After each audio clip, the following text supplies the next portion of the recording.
Over Heels is my next K-drama watch. I have a lot of mixed feelings about this show, but it's definitely the most interesting K-drama I've seen in a minute. We have our two main leads. We have the lead character, Seong-ae, who is a high schooler who also moonlights as a shaman, who has clients, asks about their future, their fortune, illnesses, everything. And then we also have Gyeong-yu, who is the male lead and her love interest.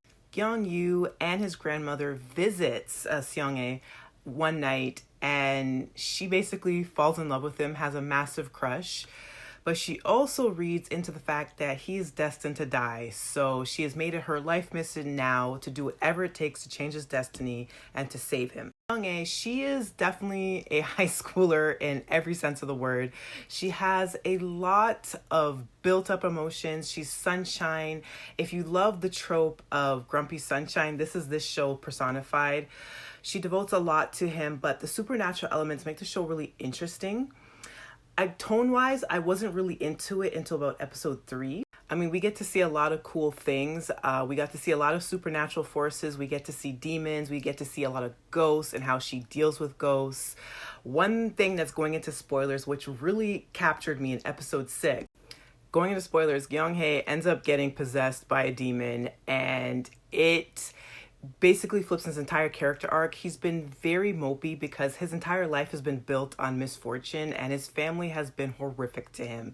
So he understandably has a lot of walls up, and he's really hard for her to break through that wall and penetrate to be truly friends and for them to fall in love. But he definitely softens up to her until some recent turn of events.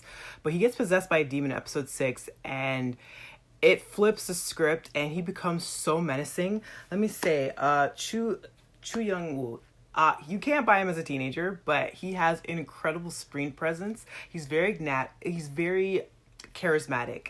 And that switch over to the demon side was what locked me in the absolute most. Just super fascinating character arc.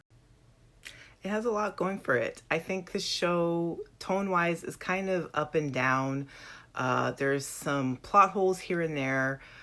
I do think it took me a few episodes to really get into the groove of the show, but once you understand the basis of what they're trying to do, it gets very interesting. As I said, the element of ghosts and dealing with the actual spirituality within this show, it gets very interesting. I think their chemistry and tension definitely builds, and episode 6 absolutely flips the script in the best way. With him getting possessed, the dynamic completely changes and the tension is very, very good. So it's an interesting one that's bubbling under the surface. I'm really curious to see how they take the direction